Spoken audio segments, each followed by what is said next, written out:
의지했던 모든 것 변해가고 억울한 마음은 거져가네. 부끄러움 없이 살고 싶은 마음 주님 아시네.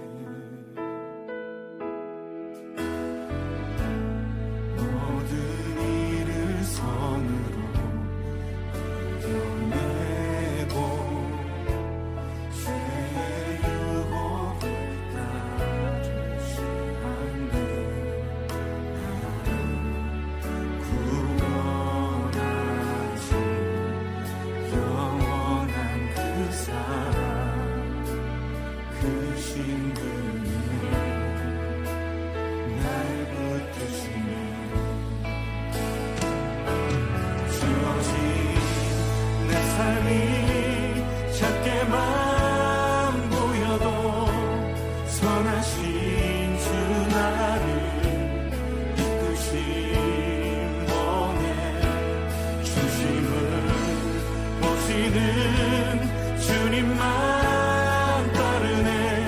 날 택하신 주만 의지해.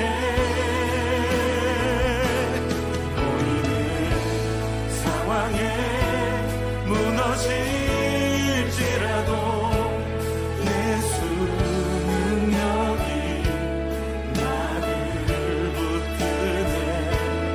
보이지 않아도 주님만 따르네.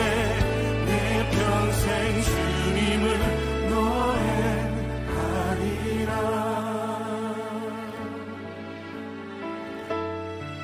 모든 일을 선으로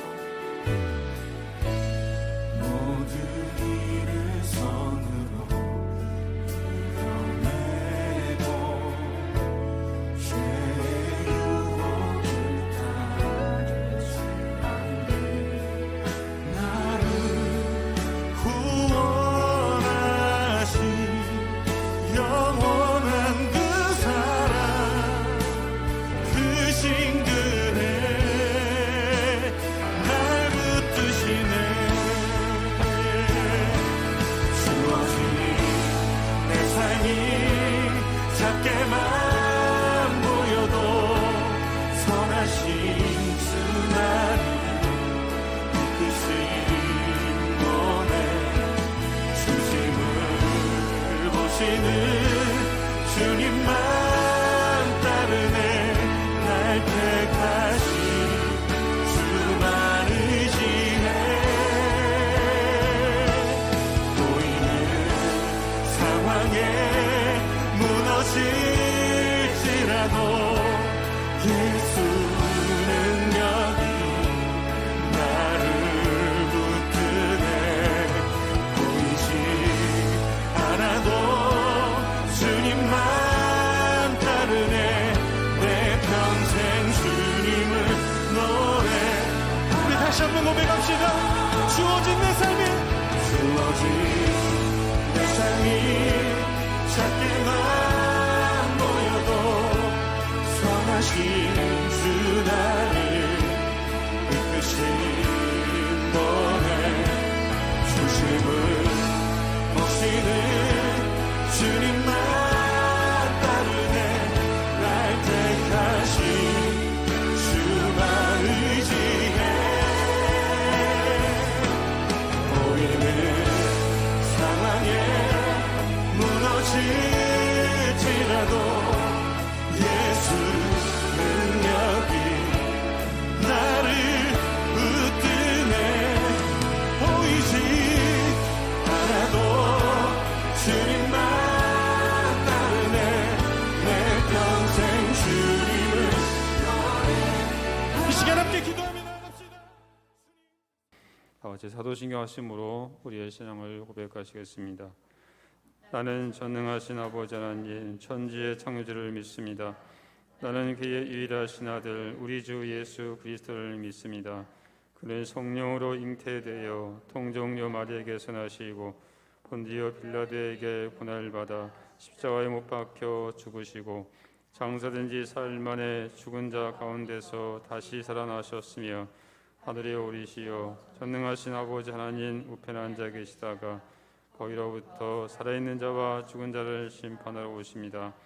나는 성령을 믿으며 거룩한 공교회와 성도의 교제와 죄를 용서받는 것과 몸의 부활과 영생을 믿습니다.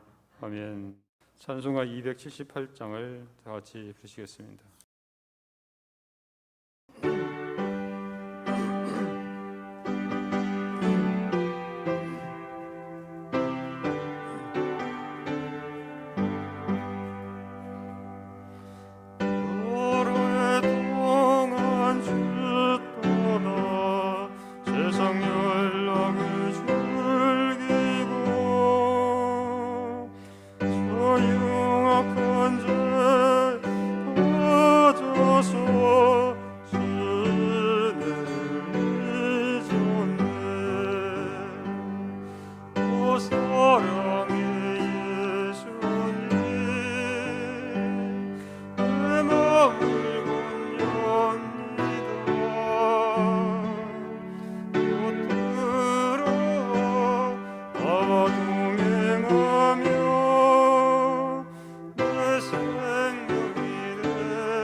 시간을 대표해서 김다미 집사님 기도하시겠습니다.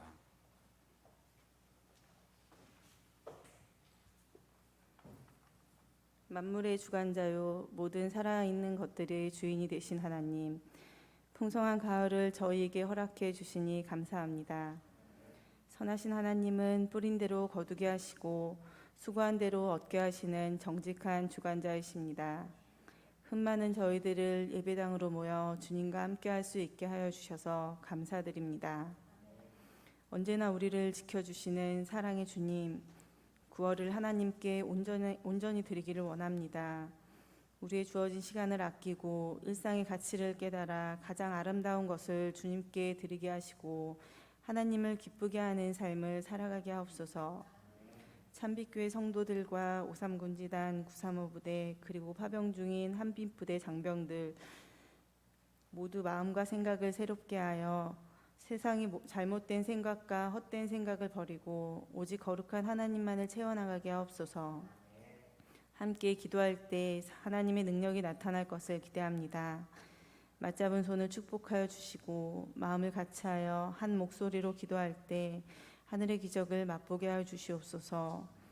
기도하는 제목마다 하나님의 뜻 가운데 응답되게 하시고 절망하는 이들은 소망을 얻게 하시고 무거운 짐 지고 가는 이들은 짐을 벗고 평안의 기쁨을 누리게 하옵소서. 사랑의 하나님, 22년도 이제 몇 개월 남지 않았습니다. 모든 성도들이 하나님께서 주신 말씀을 마음에 되새기고 올바른 한 해를 마무리할 수 있도록 인도하여 주시옵소서. 오늘 이 시간 마음이 무겁고 어려움이 가득한 성도들을 보살펴 주시고 하나님의 말씀을 통해 큰 은혜의 시간이 되게 하옵소서. 참빛교회를 위해 보이지 않는 곳에서 하나님의 뜻을 전하는 성도들을 위해 기도합니다. 봉사의 손길마다 주님의 자녀 삼아 더욱 아껴주시고 가정마다 많은 결실 맺도록 인도하여 주시옵소서. 조국을 위해 군 복무 중인 성도들을 위해 기도합니다. 전후방 그리고 멀리 파병 생활 속에서 군 복무의 보람과 긍지를 갖고 생활할 수 있는 믿음과 용기를 주시고 나 자신보다 주변 힘든 전우들을 아끼고 함께하는 진정한 하나님의 자녀가 되도록 기도합니다. 많은 어려움과 고민이 있다면 이를 통해 더욱 강하고 담대한 하나님의 자녀가 되도록 눈동자같이 지켜주시옵소서. 함께 기도할 때 하나님의 능력이 나타날 것을 기대합니다. 하나님 말씀을 전하시는 목사님께 축복을 주시어 목사님께서 기도하는 제목마다 하나님의 뜻 가운데 응답되게 하시고 절망하는 이들은 소망을 얻게 하시고 무거운 짐 지고 가는 이들은 짐을 벗고 평안의 기쁨을 누리게 하옵소서. 코로나와 함께하는 삶 속에서도 지치지 않고 하나님을 믿고 밝은 미소로 함께하는 참빛교회 모든 성도들이 되도록 하여 주시옵소서. 이 모든 말씀 살아계신 예수님의 이름으로 기도드립니다. 아멘.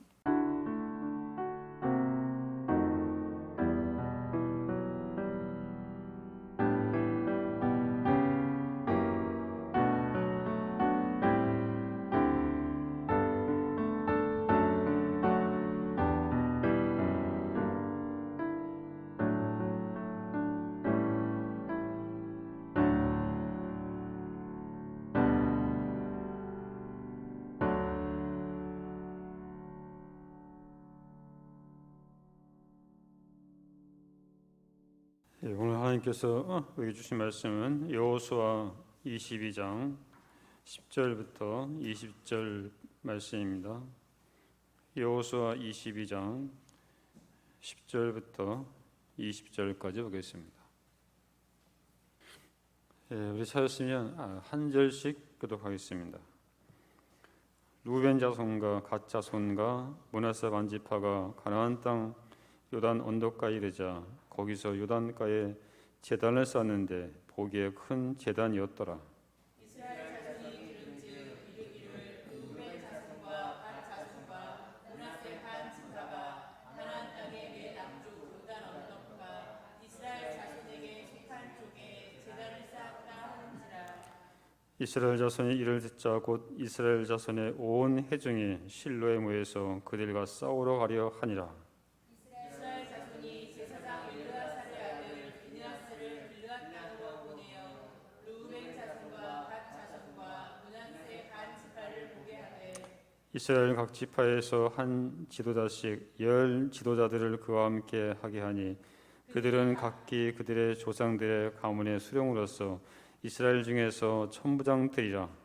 그들이 길르앗 땅에 이르러 루벤 자손과 갓 자손과 므낫세 반 지파에 나아가서 그들에게 말하여 이르되 여호와의 온 회중이 말하기를 너희가 어찌하여 이스라엘 하나님께 범죄하여 오늘 여호와를 따르는 데서 돌아와서 너희를 위하여 제단을 쌓아 너희가 오늘 여호와께 거역하고자 하느냐. 고울의 죄악으로 말미암아 여호와의 회중에 재앙이 내렸으나 오늘까지 우리가 그 죄에서 정결함을 받지 못하였거늘 그 죄악이 너희가 돌이켜 여호와를 따르지 아니하려고 하느냐? 너희가 오늘 여호와를 배역하면 내일은 그가 이스라엘 온 회중에게 진노하시리라. 그런데 너희의 소유지가 만일 깨끗하지 아니하거든 여호와의 성막이 있는 여호와의 소유지로 건너와 우리 중에서 소유지를 나누어 가질 것이니라. 오직 우리 하나님 여호와의 제단 위에 다른 제단을 쌓음으로 여호와를 거역하지 말며 우리에게도 거역하지 말라.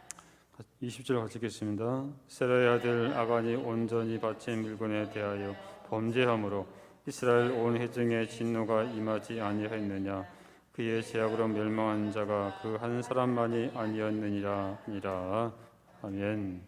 자, 오늘 제목은 오해를 넘어서라는 이제 제목 가지고 이렇게 할 텐데, 속담에 배나무 밭에서는 각근을 다시 매지 말고 참외 밭에서는 신발을 바꾸어 신지 말라는 그런 말이 있습니다. 그러니까 자기의 의도는 그게 아니라 할지라도 다른 사람에게 오해를 살 수 있다는 것입니다. 우리가 살다 보면 오해를 받을 때가 참 많이 있습니다. 오해를 받는 것보다 더 고통스러운 일은 아마 없을 것입니다.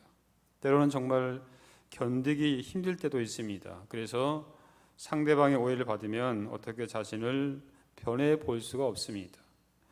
여러분 중에 직접 경험이 있는 분은 아시겠지만은 일단 오해를 받게 되면 아무리 해명을 해도 오히려 점점 더 악화될 뿐이죠. 도저히 참을 수 없다고 해서 모든 것을 다 털어놓고 이야기를 해도 결국 자기 감정을 더 깊게 파는 결과를 초래하게 된다는 것입니다. 그래서 나중에는 인간관계가 끊어지는 경우가 있고 더 심하게 되면 극단적인 그런 선택을 하는 사람들도 있습니다. 어떤 분이 선물을 하려고 샀는데 남자에게 갈 것이 여성에게 갔고 여성에게 갈 것이 남성에게 갔습니다. 이것을 받아본 사람은 어떻게 생각하겠습니까? 이것이 바로 오해입니다.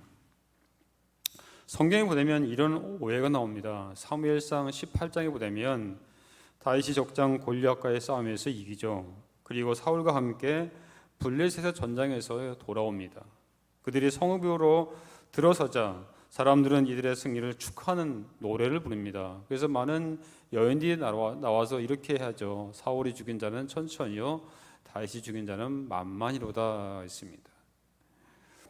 그러자 사울이 이 말을 듣고 불쾌하여 심히 노했다고 했습니다. 그러면서 뭐라고 하냐면 다윗에게는 만만을 돌리고 내게는 천천만 돌리니 그가 더 얻을 것이 이 나라 말고 무엇이냐, 이런 생각했던 것이죠. 완전히 극단적인 그런 생각했습니다. 오직 하나님만 섬기기 위해서 적장을 쳐 죽인 다윗을 오해했던 것이죠. 이 지나친 생각 한번 주의 있게 한번 여러분 살펴보십시오. 다윗은 왕의 조리를 노리지 않았습니다. 그럴 마음도 없었습니다. 단지 뭐냐면 거인 골리앗을 죽인 것뿐이죠. 이스라엘 백성들이 그 블레셋과 싸울 때 아무도 겁이 나가지고 벌벌 떠고 있을 때 다윗은 그 블레셋의 그 다윗의 그 골리앗의 그 말 듣고 그 마음속에 거룩한 분노가 일으켰습니다. 그 분노가 일어가지고 내가 골리앗을 싸워 이겨야 되겠다, 그런 마음밖에 없죠. 이렇게.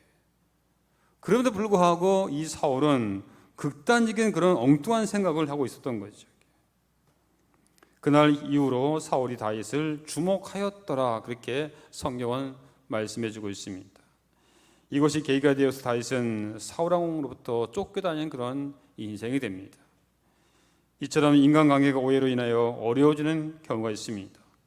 여러분의 오해의 대상이 되면 처음에 발단이 된 사소한 오해가 상대방의 마음속에 굴러가며 눈덩이처럼 커져서 나중에는 여러분에 대한 황당무계한 거짓말이 마구 이렇게 나오게 되는 경우가 있죠.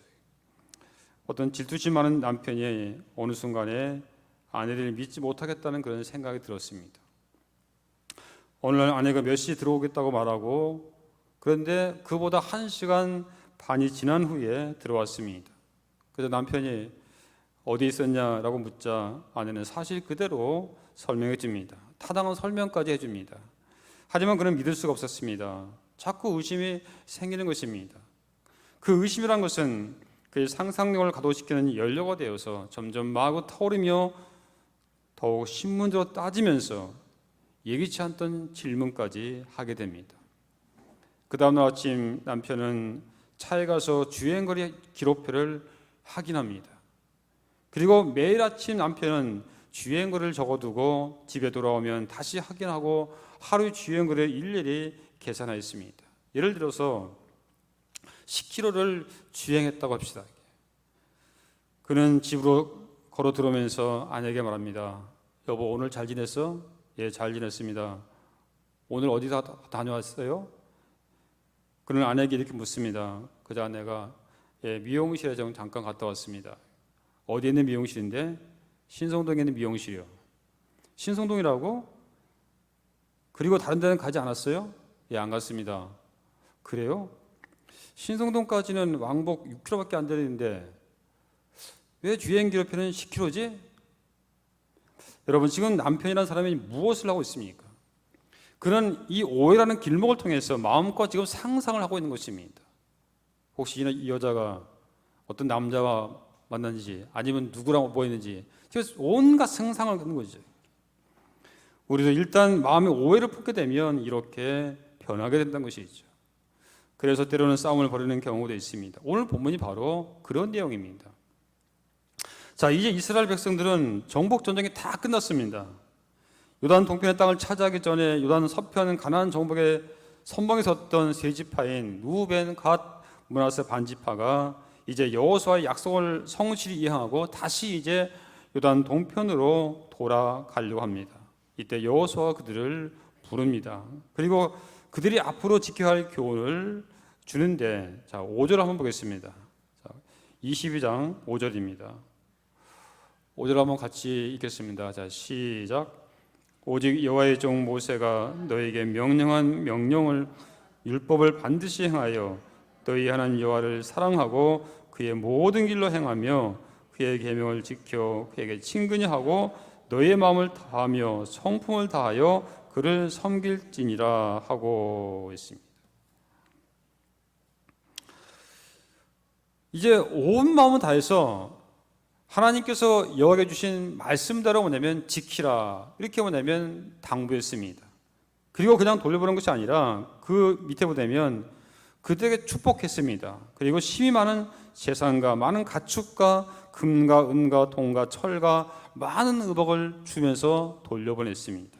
그런데 10절 되면 요단 동편 지파가 돌아가자마자 요단강 서편 큰 제단을 쌓게 됩니다. 이때 요단 서편에 있는 이스라엘 자손들이 이 소식을 들었습니다.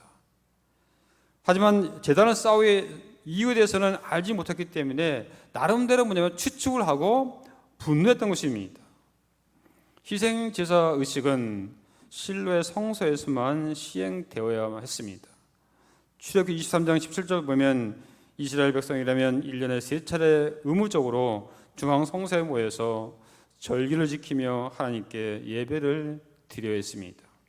따라서 실로에 있는 제단이 아닌 다른 제단에서 드리는 희생제사는 이스라엘의 연합과 존재 자체의 위협을 가는 것이기 때문에 요단 서편 지파들은 요단 동편 지파들의 행동을 결코 용납할 수 없는 것으로 보고 그들과 전쟁도 불사하겠다는 그런 자세를 보였던 것입니다.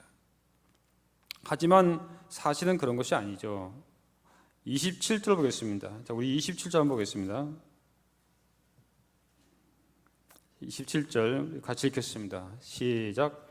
우리가 여호와 앞에서 우리의 번제와 우리의 다른 제사와 우리의 화목제로 섬기는 것을 우리와 너희 사이와 우리의 후대 사이에 증거가 되게 할 뿐이므로 너희 자손들이 후일에 우리 자손들에게 이르기를 너희는 여호와께 받을 분깃이 없다 하지 못하게 하려 함이라.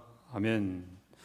그러니까 이것은 우상이 아니라 요단 동편과 서편 이스라엘 민족이 이런 우위를 위해서 세월이 흐르고 난 뒤에라도 요단 동편에 있는 백성들이 하나님과 아무 관계가 없다 하며 하나님을 섬기지 못 싸우던 단이었던 것입니다. 이처럼 많은 사람들이 오해에서 비롯된 잘못된 싸움을 벌이는 경우가 많습니다. 특히 신앙의 이름으로 싸우는 일도 있었습니다. 우리가 알다시피 바로 십자군 전쟁이죠. 이것은 분명 잘못된 전쟁입니다. 잘못된 싸움이죠. 그런데 왜 싸웠습니까? 그것을 바로 신앙이라고 생각했기 때문이죠. 교회 안에서도 이런 사람들이 얼마나 많은지 모릅니다. 분명히 문제인데 그 문제를 고칠 가능성이 거의 없다는 것은 그것을 신앙적으로 생각한다는 것입니다. 갈등이 없을 수는 없지만은 우리는 이것을 잘 해결해야 됩니다. 그러면 어떻게 우리가 해야 합니까? 첫째는 흥분하지 말아야 합니다. 12절부 되면 이스라엘 자손이 이를 듣자 곧 이스라엘 자손의 온 회중이 실로에 모여서 그들과 싸우려 하려 하니라 했습니다. 자, 이 말씀을 보아서 그들의 그 이야기를 듣자마자 사실 확인이나 전후 사정 다 살피지 않고 얼마 흥분부터 했는지 알 수가 있죠. 그러면서 16절에 너희가 어찌하여 이스라엘 하나님께 범죄하여 오늘 여호와를 다른 데서 돌아서서 너희를 위하여 제단을 쌓아 너희가 오늘 여호와께 거역하고자 하느냐 하면서 제단을 쌓은 이유를 묻기보다는 그냥 나름대로 그 일을 전제하고 무조건 책망한 것입니다. 그들이 내린 결론은 동편 지파가 하나님께 죄를 범했다는 것이죠. 그냥 왜 이걸 쌓냐 그걸 물어보지도 않고 무조건 뭐냐면 잘못했다는 식으로 이렇게 하는 것, 이것이 잘못된 거죠. 우리도 보면 자녀들을 이게 가르칠 때 또한 성도들 간에 그런 거 많이 있잖아요. 이렇게 아이가 뭐 잘못했습니다, 뭘 합니다. 근데 덮어놓고 무조건 자기 생각대로 하니까는 그래서 뭐냐면 자녀들 간의 관계가 깨지고 그래서 서로 갈등이 생긴 거죠. 이렇게. 부부간에도 마찬가지고 성도들 간에도 마찬가지죠. 이게. 그 원인을 따질 텐데 원인은 뭐 찾아보지 않고 무조건 잘못했다는 식으로 먼저 그렇게 지금 이스라엘 백성처럼 그렇게 하고 있다는 거죠. 이게. 이것이 잘못된 싸움의 시작인 것입니다. 그런데 이스라엘 백성들이 내세우는 구호는 또 얼마나 성경적입니까? 그들은 부활의 제약을 상기하다고 말하고 있죠. 17절에 18절 나와 있습니다. 여러분, 부활의 제약이 뭡니까? 민수기 25장에 보면 이스라엘의 요단 동편에 시딤이 있을 때 모압 여인과 음행하고 그들의 신을 위한 제사에 참여했던 일을 말하는 것입니다. 이때 이스라엘 백성들 가운데 이 일에 가담한 2만 4천 명이 연병으로 뭐냐면 죽임을 당했습니다. 한두 명도 아니고 2만 4천 명이에요. 그러니까는 얼마나 그 가증한 일을 행했냐 이거죠. 이들은 우리가 시딤에서 모압 여인들과 음행하고 그들의 신인 바알에게 절하여 어떠한 재앙을 당했는지 너희가 벌써 잊었냐 이렇게 지금 외친 것입니다. 본문 17절 18절의 말씀은 성경적으로 올 때 분명히 맞습니다. 그런데 틀렸습니다. 왜 틀렸습니까? 무엇이 틀렸습니까? 적용이 틀렸다는 거죠. 성경 말씀은 정확하지만 그 말씀을 요단 동편 이 세 지파에게 적용하는 것은 분명 잘못된 것이죠. 이게. 특히 우리 그리스도인들은 주위 사람들의 이야기만 듣고 그 사람 편을 드는 일을 삼가야 합니다. 어떤 사람의 이야기를 듣다 보면 그 사람의 말이 처음부터 끝까지 대단히 성경적일 때가 있습니다. 다 맞는 이야기입니다. 그러면 자신도 모르게 저절로 그 사람을 지지하게 됩니다. 맞다, 이 사람은 성경적인 사람이니까. 그러니까 무조건 그 사람이 말한 것은 다 옳다고 이렇게 말하는 그런 사람도 있습니다. 하지만 문제는 그 적용이 틀렸다는 것입니다. 성경이 틀렸다는 이야기가 아닙니다. 엉뚱한 사람에게 적용해서 그 사람을 불안당하게 만들어보는 것, 그것이 바로 악한 것입니다.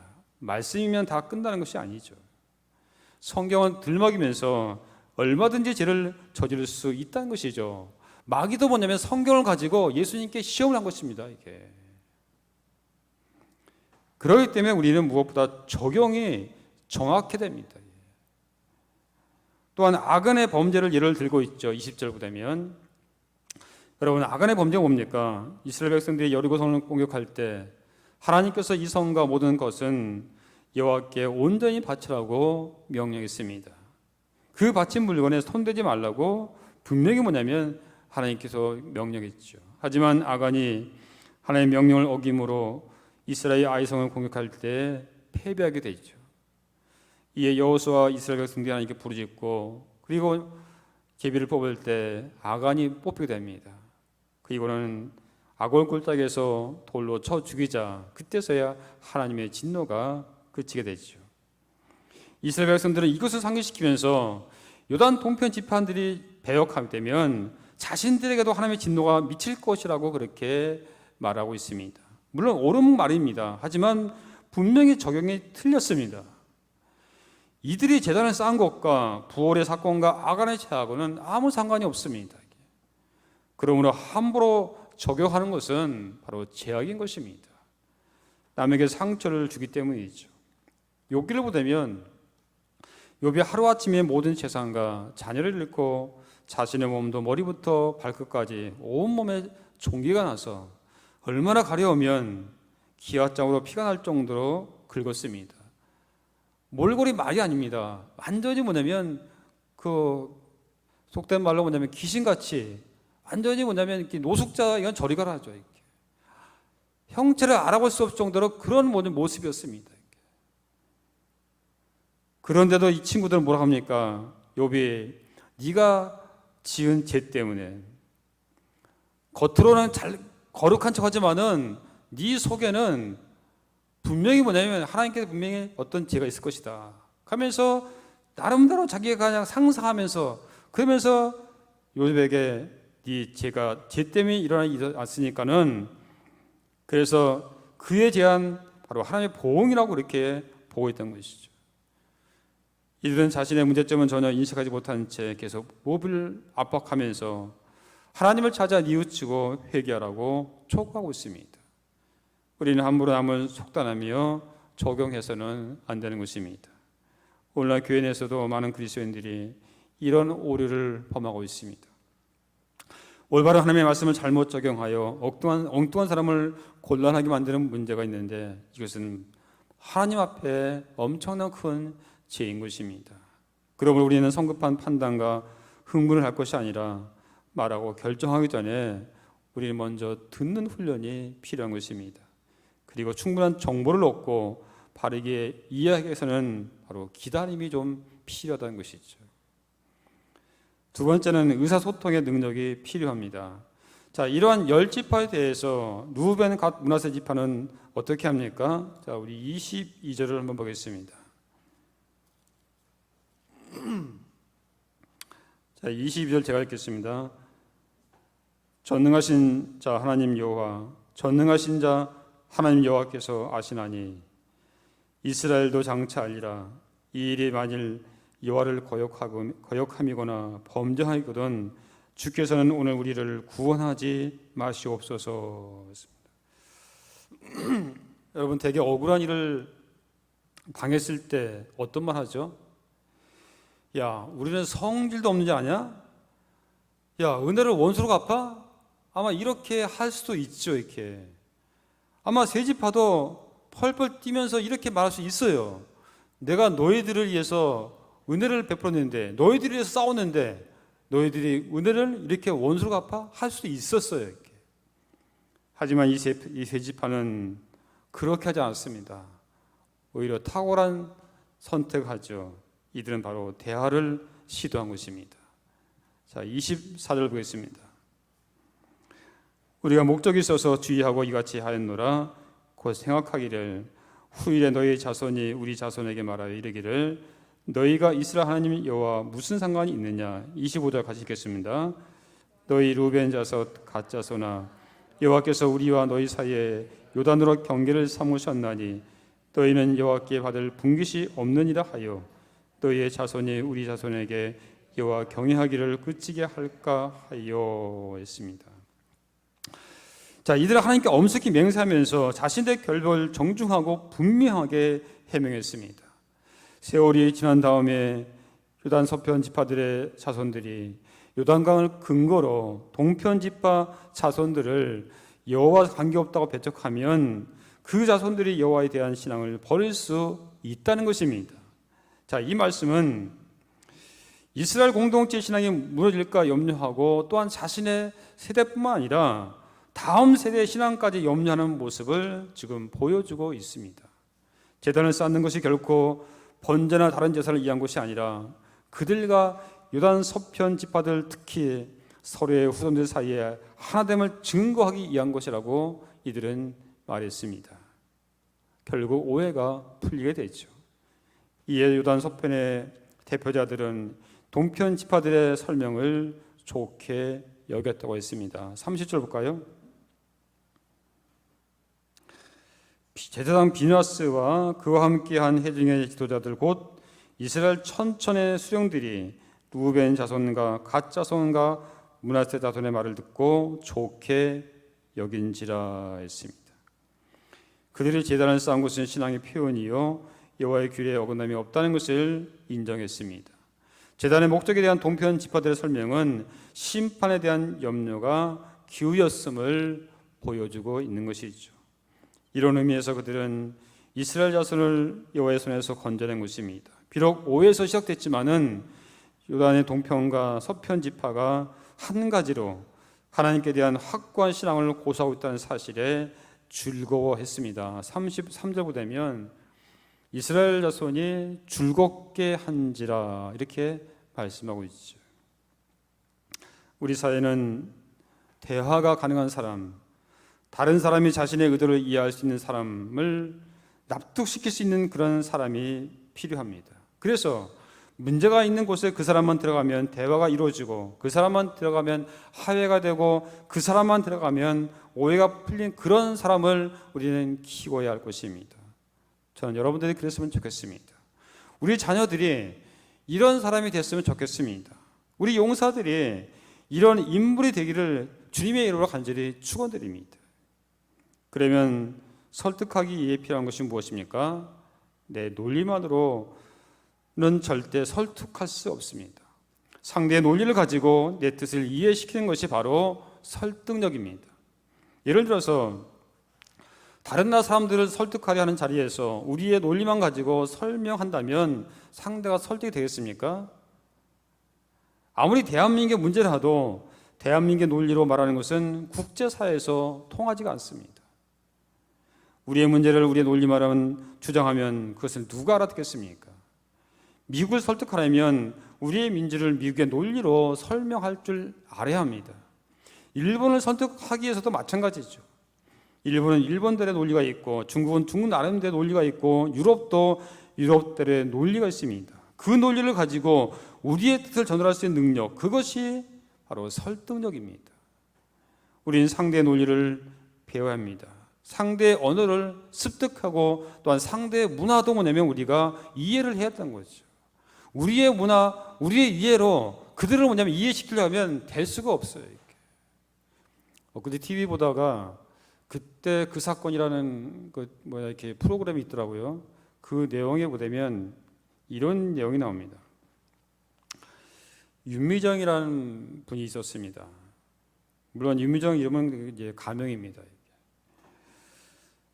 충남 서산인가요? 거기서 가난한 집에서 태어나서 16살에 집을 나와서 미국 부대 기지촌에 들어가서 일을 하다가 미국인 남편을 만나서 미국으로 왔지만은 남편은 마약과 폭력을 휘둘렀고 결국은 견디다 못해 이혼을 합니다. 그리고 다시 재혼을 해서 아들, 딸을 낳았지만은 이 남편 역시 마약과 폭력을 함으로써 도저히 견딜 수 없어서 아이들을 데리고 밤에 도망을 칩니다. 그리고 간 것이 노스캐롤라이나 콜로니얼 호텔인데 주인에게 사정을 해서 묵게 됩니다. 말이 호텔이지 우리나라 여관 수준입니다. 거기서 아이들과 지내게 되는데 아이들을 먹여 살려야 되니까 일을 해야 되겠죠. 근데 미국에서는 아이들을 남겨두고 집을 비우게 되면 아동학대로 처벌을 받게 되고 아이를 빼앗게 됩니다. 당시 아이가 뭐냐면 딸은 1살이고 그 다음에 뭐냐면 이 아들은 3살입니다. 그래서 집을 나갈 때는 아이들이 울어서 소리가 날까봐 TV를 켜고 문을 잠그고 나왔다고 합니다. 그런데 어느 날 퇴근하고 집에 오니까는 3살 아이가 죽은 것입니다. 그래서 경찰에 신고했어요. 경찰에 오자 TV가 아이 머리에 떨어지고 아들이 서랍장 위에 막 깔린 채 숨져 있었다고 이분이 진술했습니다. 평소 아들이 TV 채널을 돌리기 위해서 그러니까 서랍장에다가 그 TV를 올려놓은 겁니다. 그냥 올라 못하니까 서랍장을 빼면 거기 공간이 있으니까 거기에 발을 옮겨놓고 올라가서 채널을 이렇게 바뀌었다고 그런 식으로 이렇게 채널을 돌렸다고 합니다.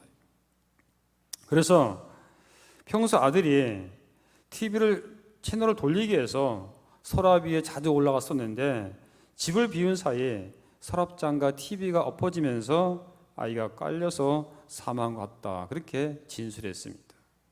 그런데 이분의 말대로면 그 자리에 증거물이 그대로 있어야 되는데 엎어져 있어야 할 서랍장과 TV가 모두 제자리에 있었고 바닥에 숨져 있었다는 아이도 침대 위에 옮겨져 있었던 것이죠. 사건 현장이 깨끗하게 치워져 있는 상태였습니다. 더군다나 유미정 씨는 아이들만 방 안에 놔둔 채 7시간 넘게 일을 하러 나갔던 점이 바로 의심스러웠던 것이죠. 이것에 대해서는 나중에 법정에서 그 이유를 설명했는데 아까 말씀한 대로 아동학대로 딸을 빼앗길까 봐 바로 걱정이 되었기 때문에 그렇게 다 치웠다고 그렇게 진술했습니다. 경찰은 추가 조사를 위해 연행을 했는데 이 가는 도중에 유미정 씨는 자기가 아들을 죽였다고 자백을 한 것입니다. I killed my son. 계속해서 그렇게 얘기를 했습니다. 이에 유미정 씨는 살인 혐의로 체포됩니다. 근데 얼마 뒤 열린 법정에서는 자신의 아들을 죽이지 않았다고 또 하는 것입니다. 경찰한테 분명히 자기가 죽였다고 했는데 법정에서는 난 죽이지 않았다. 그렇게 뭐냐면 또 진술을 번복합니다. 하지만 모든 상황을 볼 때 앞뒤가 맞지 않는 것입니다. 더군다나 영어도 서툴러서 의사소통이 안 되는 거예요.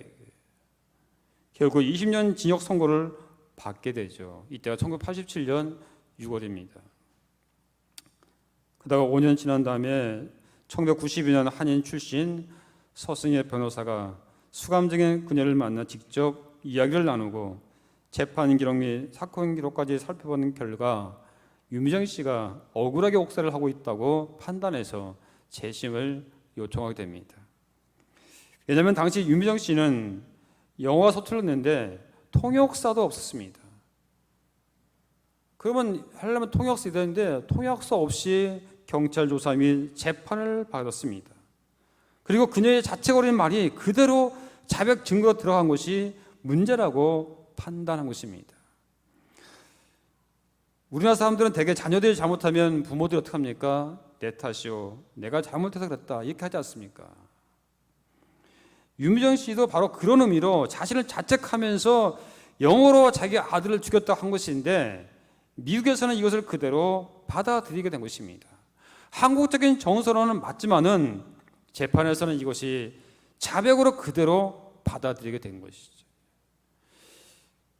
법정에서 그냥 자기 진술을 하는데 이거를 뭐를 표현을 해야 되는데 영어가 안 되니까 그러면서 거기서 울부짖는 거예요. 울부짖으면서 때로는 막 그냥 웃고 웃다 보니까는 거기에 있는 배심원도 그렇고 거기에 있는 검사들도 그렇고 저 사람이 좀 미친 것 같다. 그렇게 판단한 거예요, 이게. 그녀의 안타까운 소식이 전해지면서 미국 한인사에서는 유미정 씨 구명 운동이 일어나고 1,300명의 사면 요청서가 주지사에게 보내지면서 마침내 사면은 아니지만은 가석방으로 5년 만에 감옥에서 나오게 됩니다. 우리 한국에서는 대통령에게만 사면권이 있지만은 미국에서는 주지사에게도 사면권이 있습니다.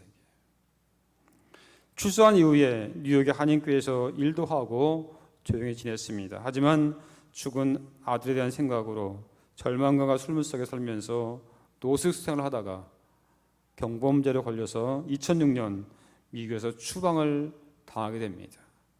결국 한국에 돌아와서 쉼터 생활을 하지만은 여기에서도 친척들이 이 유미정 씨를 받아들이지 않습니다.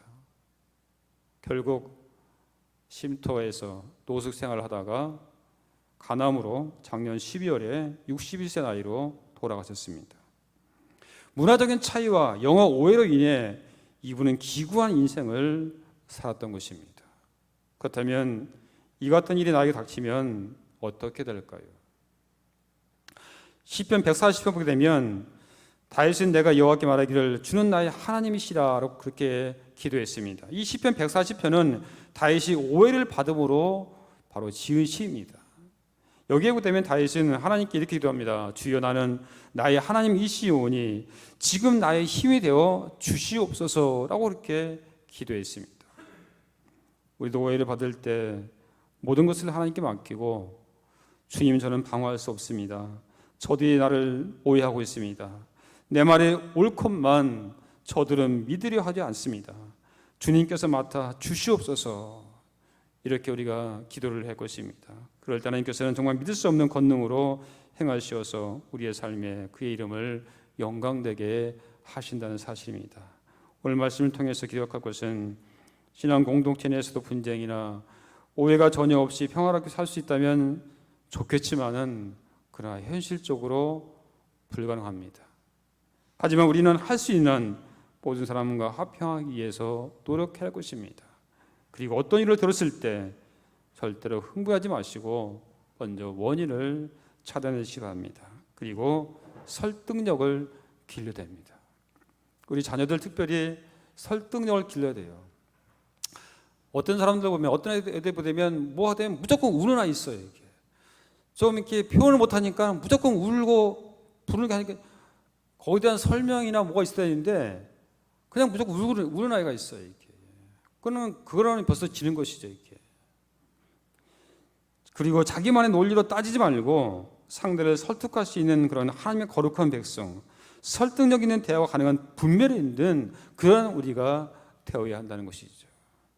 무엇보다 주님께 기도하시기 바랍니다. 그럴 때 분명히 주님께서 도와주십니다. 기도하겠습니다.